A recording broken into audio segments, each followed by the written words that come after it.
Eu sou Mário Persona e essas são as respostas que eu dei aos que me perguntaram sobre a Bíblia.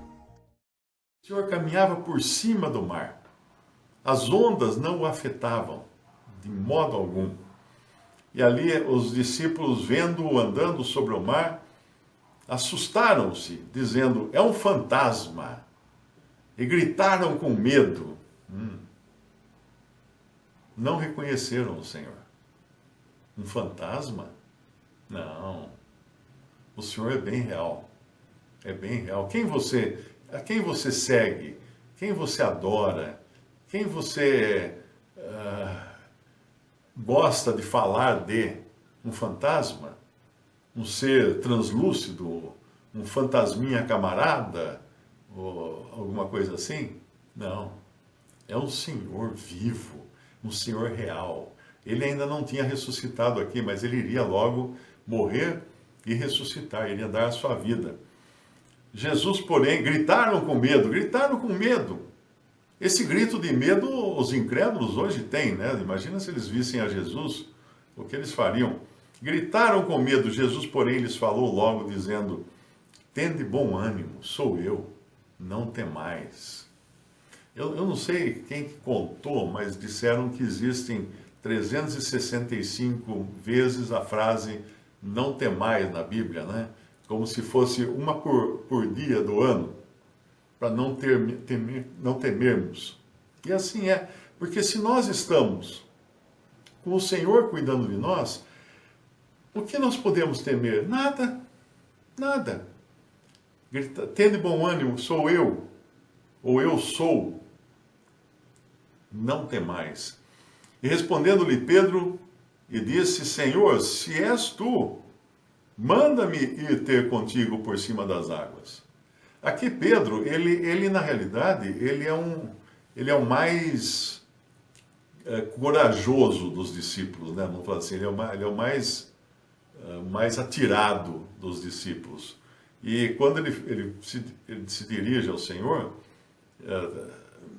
manda-me ir ter contigo por cima das águas. Ele quer ir ter com o Senhor onde o Senhor está, como o Senhor está. Do jeitinho que o Senhor está, por cima das águas. Ele quer ter esse encontro com o Senhor. Jesus, porém, e ele disse, né? Jesus disse no versículo 29, vem. Ele não precisou explicar. Olha, o negócio é o seguinte, Pedro, você põe primeiro um pé para fora do barco, segura, para você não cair, senão, né? Depois você põe outro pé para fora do barco, mas por via das dúvidas, põe um colete aí, uma boinha nos braços, para caso você comece a afundar, né? A gente nunca sabe o que pode acontecer. Não, vem. Um dia você escutou esse vem, e resolutamente você deu o passo de fé para crer no Senhor Jesus Cristo. E que dia foi esse? Que dia maravilhoso que mudou a sua vida completamente quando você creu em Jesus como seu Salvador, como seu Senhor. Vem, vem. Será que você que está me ouvindo hoje já escutou esse vem? Será que você já se cansou de estar vendo as ondas do mar, os ventos, as dificuldades dessa vida e quis ir com o Senhor? E agora a gente lê ele falar, e disse, Senhor, Pedro, né? Pedro, a impressão que dá é que ele vacila no começo. Se és tu, manda-me ir ter contigo por cima das águas. A gente poderia interpretar isso de duas maneiras. Uma, interpretar que ele não estava muito seguro de quem estava falando com ele. A outra maneira de interpretar isso é que ele quer conferir e ter a certeza de que ele está seguindo o Senhor certo, o verdadeiro Senhor. Porque existem muitos hoje que se dizem Senhor, que dizem que pregam a Cristo, mas não é. Não é. Tem um artigo muito interessante de um irmão que ele escreve a respeito do mormonismo, né? Se é o mesmo Jesus que eles pregam. Não é. Os testemunhos de Jeová não é também o mesmo Jesus. Os espíritas também não é o mesmo Jesus da Bíblia. É muito importante perguntar, se és Se és tu, confira para saber que Jesus que você está seguindo. Será que é o Jesus da prosperidade? Esse não é o da Bíblia. Ele não deixou nada, morreu nu numa cruz. As suas roupas foram divididas entre os soldados, foram repartidas entre os soldados. Será que esse Jesus da prosperidade é o mesmo Jesus dos apóstolos? De maneira nenhuma. Porque os apóstolos levaram uma vida miserável, morreram pobres, morreram pregados em cruz, assassinados, queimados, de fome, de frio. Não é esse Jesus das igrejas neopentecostais, não, de jeito nenhum. Porque o Jesus verdadeiro é aquele que neste mundo não encontrou lugar para repousar a cabeça. Não teve nada aqui. E os seus discípulos, da mesma forma, não tiveram nada aqui. Abriram mão de tudo para seguir esse Jesus que é o da Bíblia. Esse é o verdadeiro Salvador que é o da Bíblia. E se és tu, manda-me ir ter contigo por cima das águas. E ele disse, vem. E Pedro, descendo do barco, andou sobre as águas para ir ter com Jesus. Ele andou sobre as águas. E ele diz, mas sentindo o vento forte, bom, aqui começou o problema. No momento em que ele olhou para as circunstâncias, ele olhou para o lado, ele tirou o olhar de Jesus, que estava na sua frente, e olhou para o lado. O que ele viu? Ondas. Olhou para o outro, viu ventos. Olhou para baixo, viu água. Que profundidade tem aqui? Onde que eu estou, que distância eu estou do fundo?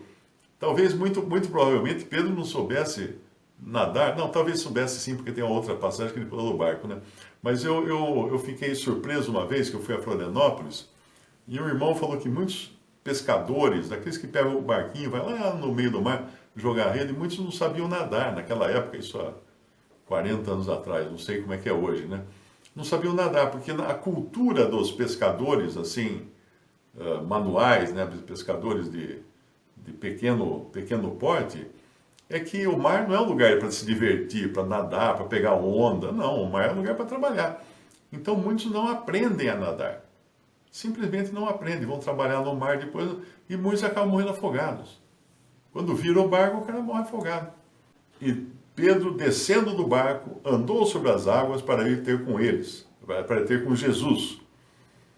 Mas sentindo o vento forte, teve medo e, começando a ir para o fundo, clamou, dizendo, Senhor, salva-me. Veja o seguinte, ele está afundando. Quando você está afundando, você tenta se agarrar em qualquer coisa ou pessoa perto de você. Pedro faz isso? Não. Não. Porque quem vai estender a mão agora e agarrar Pedro é o Senhor.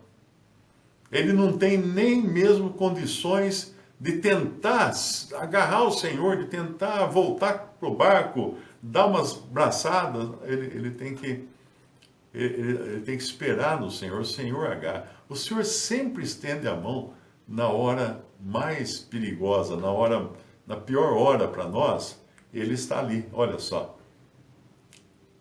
E Jesus estendendo a mão. Jesus que estendeu a mão. É Jesus quem segurou Pedro.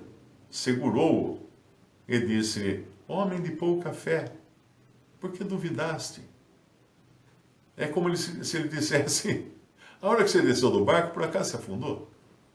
Que diferença, então, fez o vento e as ondas? Né? Você já estava andando em cima das águas. O que mal faz um ventinho, se você, o mais difícil ele estava fazendo, que era andar sobre as águas. Mas ele olhou para as circunstâncias. Quando nós olhamos para as circunstâncias, nós perdemos de vista o Senhor e nós ganhamos um negócio muito ruim que chama-se medo. O medo nos destrói. O medo nos desanima. Muito importante isso. Sempre olhe de maneira positiva para o Senhor e para os recursos que Ele oferece. Não se deixe levar pelo medo. Pessoas incrédulas, pessoas que não têm fé, vão amedrontar você, vão colocar 1 milhão de temores. Mas mas se acontecer isso, se acontecer aquilo, o Senhor vai cuidar. Se não cuidar, qual a pior coisa que pode acontecer? Eu quando fazia palestra, porque por sinal me aposentei, né? Agora só estou me dedicando ao Evangelho. Mas quando eu fazia palestra, hoje até chegaram 2 pedidos de palestra, você vê só, é só você falar que não faz mais, aí o pessoal começa a pedir. Aí, quando eu fazia palestra, eu dava palestra também de oratória, de comunicação. Então dava dicas, né? Quando você está num palco, por exemplo, como você deve se comportar, como mexer com as mãos, como caminhar para lá e para cá, olhar nos olhos das pessoas, fazer pausas, né? Para dar. Eu sempre falava que o silêncio é o que sublinha a parte importante. Sentiu o peso do silêncio agora? Então eu dava esses exemplos, dizendo sempre que você tem que pôr um silêncio para sublinhar uma parte importante. Aí eu falava das questões físicas também, que você vai ter sudorese, você vai transpirar muito de medo, de receio, você vai tremer as mãos, a boca vai começar, a língua parece que vai crescer dentro da boca, você não vai conseguir falar, parece que a língua ficou maior que a boca, e uma série de coisas que o nervosismo ataca, porque falar em público é uma das coisas mais aterradoras que existe para o ser humano. Não sei se vocês sabem disso, mas dentro da psicologia, aí dizem que é uma das coisas mais difíceis. Por isso que tem gente que prefere morrer do que subir num palco para falar, fazer um discurso, dar um testemunho, qualquer coisa assim. Aí eu dava a lista das coisas que podem acontecer e falava assim, bom, no fim da lista, então, só tem uma coisa agora que falta, que pode acontecer com você num palco. Você morrer. Mas aí o problema não é mais seu. O problema é do organizador do evento lá, né? Tipo aconteceu aqui na minha cidade, anos atrás tinha um pároco aqui, e tinha um mendigo na Praça da Matriz, que era amigo dos taxistas. Ele morreu, e os taxistas então pegaram o mendigo e levaram para uma funerária, que era na mesma praça, tinha uma funerária. Levaram o corpo lá e fizeram o que tinha que fazer, acertaram a questão da documentação e não sei o que e tal. E um lá arrumou um terno usado, trouxeram o terno, outro arrumou um par de sapatos, deram um banho de loja no mendigo para ficar pronto para ser enterrado, né? Compraram flores, arrumaram o caixão. Aí eles pegaram o caixão, o mendigo dentro, atravessaram a praça, caminhando com um grupinho de amigos do mendigo, né, que convivia com ele na praça ali. Entraram na matriz, foram lá na frente, é uma matriz grande, em frente ao altar, depositaram o caixão, a urna no chão, mandaram chamar o cônego veio e falou, então, padre, é o seguinte, ele morreu, nós cuidamos de tudo, agora nós queremos que o senhor encomende o corpo, né, faça a encomenda do corpo, não sei como é que tem lá um ritual católico, né, para a gente levar ele no cemitério para ele ser enterrado. Olha, meus filhos, para isso tem uma taxa que a igreja cobra. Nós cobramos uma taxa para fazer essa encomendação. Ah, tem essa taxa. E não tem outro jeito? Não tem outro jeito. Ah, então tá bom, muito obrigado, seu padre, até logo. Os taxistas todos deram meia volta e foram embora. E largaram o caixão lá na frente do altar para o padre se virar com o morto agora. Agora o problema era dele. Então, quando você transfere o problema, acaba o seu problema. A preocupação não é mais sua. E a vida do cristão é ele aprender a transferir, a terceirizar as suas dificuldades e os seus problemas. Agora, tem problemas que é claro que nós causamos, nós vamos sofrer as consequências. Mas tem problemas que vêm sobre nós, sobre nossa vida, e a gente não teve participação neles. A quem nós vamos recorrer? Ao Senhor. As ondas, o vento. Pedro não tinha culpa do vento, nem culpa das ondas. Não foi ele que ficou soprando o mar lá para fazer onda. Estava lá, circunstancial. Ele tinha que depender do Senhor, ele tinha que crer. E logo Jesus, estendendo a mão, segurou-o e disse-lhe, homem de pouca fé, por que duvidaste? E quando subiram para o barco, acalmou o vento. Olha que coisa linda. E por isso que a gente canta, com Cristo no barco tudo vai muito bem, Com Cristo no barco tudo vai muito bem. E como é que é o resto? Cessa o temporal, alguma coisa assim, o corinho de criança, né? Com Cristo no barco tudo vai muito bem, vai muito bem, vai muito bem. Com Cristo no barco tudo vai muito bem. E passa o temporal. Aí a gente faz as crianças fazer assim, passa o temporal. Eu sou criança, sabe?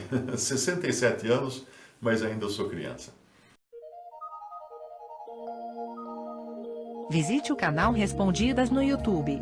Também respondi.com.br e 3minutos.net. Baixe os livros e o aplicativo.